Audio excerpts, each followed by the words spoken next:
కోలీవుడ్ అగ్రనటుడు దళపతి విజయ్ సినిమాలు వదిలేసి పూర్తి స్థాయి రాజకీయాల్లో ప్రవేశిస్తున్న సంగతి తెలిసిందే.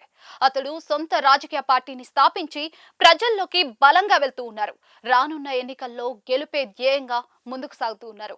నటుడిగా కెరియర్ పీక్స్ లో ఉండగా అతడి నిర్ణయం అభిమానులకు షాక్ ఇచ్చింది. ఈ సమయంలో అతడు సినీ రంగం విడిచిపెట్టి వెళుతూ ఉండటంతో అభిమానుల్లో తీవ్ర భావోద్వేగం నెలకొంది. విజయ్ నటిస్తున్న చిట్ట చివరి సినిమా జననాయగన్ ఆడియో వేడుక సాక్షిగా అతడు తుది వీడ్కోలులో ఎంతో ఎమోషనల్ గా కనిపించారు.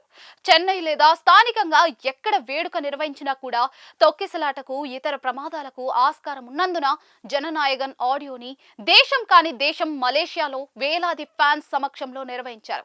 ఈ భారీ కార్యక్రమం కోసం దళపతి ఫ్యాన్స్ కూడా చాలా మంది మలేషియాకు వెళ్లారు. దాదాపుగా 80,000 మంది ఫ్యాన్స్ హాజరయ్యారని తమిళ మీడియా పేర్కొంది. ఆడియో కార్యక్రమంలో ఫ్యాన్స్ కు పూనకాలు పుట్టుకొచ్చాయి. దళపతి నటన కెరియర్ కి వీడ్కోలు పలికే స్పీచ్ ముగిశాక చాలా మంది ఉద్వేగానికి గురయ్యారు. కొందరు ఏడ్చేశారు. కర్చీఫ్లు తడిసిపోయాయి. అదంతా ఒకెత్తనుకుంటే మలేషియాలో ప్రచార కార్యక్రమం ముగిసిన తర్వాత దళపతి నేరుగా అక్కడి నుంచి చెన్నై విమానాశ్రయంలో అడుగుపెట్టారు. ఇక్కడ సీన్ మరింత భయానకంగా మారింది. విజయ్ ఫ్యాన్స్ చాలా సేపు అతడి రాక కోసం గుంపులుగా ఎదురు చూశారు. విజయ్ చెన్నై విమానాశ్రయానికి చేరుకోగానే ఎదురు చూస్తున్న అభిమానులంతా కూడా అతడిని కలిసేందుకు మీదకు ఉరికారు. దీంతో విజయ్ వద్ద ఉన్న భద్రతా సిబ్బంది ఏమీ చేయలేని దుస్థితి నెలకొంది. విమానాశ్రయం సిబ్బంది, విజయ్ వ్యక్తిగత సిబ్బంది ఉన్నా కూడా అతడు కనీసం తన కారు వద్దకు కూడా జాగ్రత్తగా వెళ్ళలేకపోయాడు. వాహనం వేచి ఉన్న స్థలం వరకు చుట్టూ సెక్యూరిటీ అదుపు చేస్తున్నా కూడా అభిమానులు ఆగలేదు. అక్కడికి తోసుకుంటూ దూసుకొచ్చారు. ఒకానొక దశలో విజయ్ ని కూడా తోసేశారు. అదుపు చేయలేక భద్రతా సిబ్బంది ఆల్మోస్ట్ చేతులెత్తేశారు.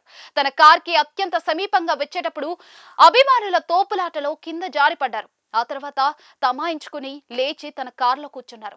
ఆ సమయంలో భద్రతా సిబ్బంది పూర్తిగా విఫలమవ్వడం చూపరులకు ఆగ్రహం కలిగిస్తూ ఉంది. అంత పెద్ద స్టార్ రాజకీయ నాయకుడికి ఫ్యాన్స్ నుంచి ఉండే ఒత్తిడి గురించి ముందే తెలిసి కూడా జాగ్రత్తలు తీసుకోకపోవడం ఆశ్చర్యపరిచింది. చెన్నై విమానాశ్రయంలో విజయ్ కి నిజంగా సవాల్ ఎదురైంది.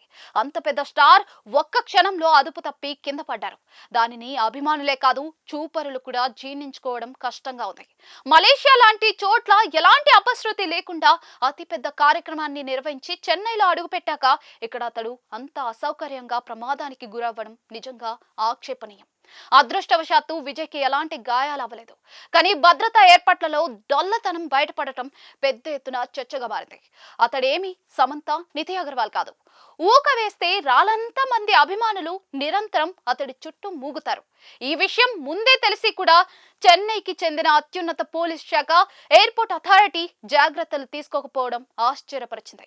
ఈ ఘటన మరో ముఖ్యమైన సందేశాన్ని కూడా ఇచ్చింది. పబ్లిక్ లోకి వచ్చినప్పుడు ఆడామగా విభేదం లేదు. హీరోయినా లేక హీరోనా అనేది అభిమానులు చూడరు. అందమైన హీరోయిన్ ని ఒకలా, అభిమాన హీరోని ఇంకొకలా అభిమానులు పబ్లిక్ ఈవెంట్లలో ట్రీట్ చేయరని నిరూపణ అయింది.